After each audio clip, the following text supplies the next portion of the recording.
Ay. Good morning, guys. This is probably my first vlog as parak life abroad, no, kinabuhi sa kapulis diri sa gawas. I arrived yesterday at around 7:45 in the morning. Nabot ko sa Raleigh, Durham International Airport, mga 6 siguro to, no? And then gisundo ko sa akong wife together with her fellow teachers. Ako lang isa-isa rin, no? First na akong naobserbaran diri is actually naami diri sa Fayetteville, North Carolina, no, state of North Carolina diri sa US. Number one nga ako ang naobserbaran diri is number one is ang weather, no? Tugnaw, as you can see, nagsulob kog heat tech. Good thing is nakapalit ko aning heat tech sa Uniqlo dito sa SM because I was told by my wife nga magpalit jud ani. It's because tugnaw jud, as in tugnaw jud diri, although dili man siya ingon nga kanang mag-snow, pero naay time nga mag-snow daw diri, I don't know unsa nga month. Pero tugnaw jud siya, as in tugnaw jud. And then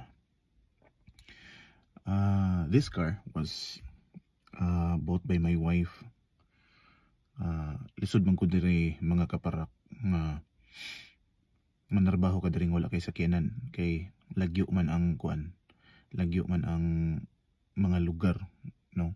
Dako kayo ni siya ang North Carolina, and also kining Fayetteville nga among gipuy-an, dako ni gini siya. Ug manarbaho ka diri, lisod kayo kung mag-carpool ka, kay additional man na siya nga gasto. So much better nga mag-secure ka ug ugalingon nimong sakyanan, and also dapat kabalo ka mo drive, no? Gahapon mao pag-abot nako, nabunyagan dayon ko, ako mo inaka-drive aning Kia Soul.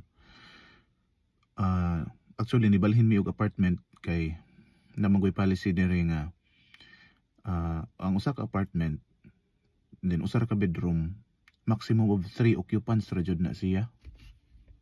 And then ang hitabo manggo didto sa amo ang actually sa giabangan sa ko ang wife before, niabot silag 5, okay ra, maximum of 5 kay 2 bedrooms man. And then pag abot na ko, which is 6 na, dili na siya advisable. So need jud mi nga mobalhin og laing apartment na ami diri sa, kalimot ko sa pangalan aning apartment, layo sad gikan sa kuan, mga 15 minutes drive or 10 minutes drive ba to from the previous apartment.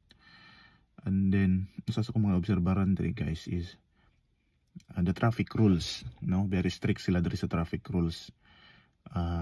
Daghang pulis diri, which is very different dito sa Pilipinas. Ako ay as a police, no, lahi ra jud. Kadalingi nimo na mga trooper na imurag ka ng unsa ba na sa tua kanang dili sa HPG, lahi sad siya ang HPG.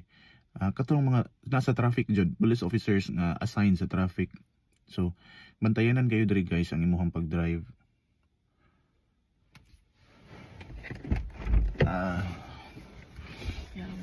And then sa balay.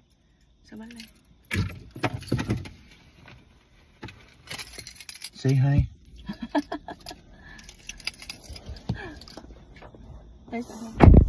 And then asa na to guys, bantayanan kayo diri ang imuhang pag-drive. It's because kanang ug naa ka sa expressway diri, I don't know sa tawag anila, sa tawag silang expressway diri, pero expressway sa ato a minimum of 65 miles per hour. So dili ka dapat mo us-us ana, kay kusog jud, as in kusog. And then pag-abot nimo na ay mga certain roads or kanang mga karsada diri nga naa siya speed limit na ay 35. So mo drive ka ana, dapat nara ka sa range nga 35 or below 5 plus 5, 35 miles per hour.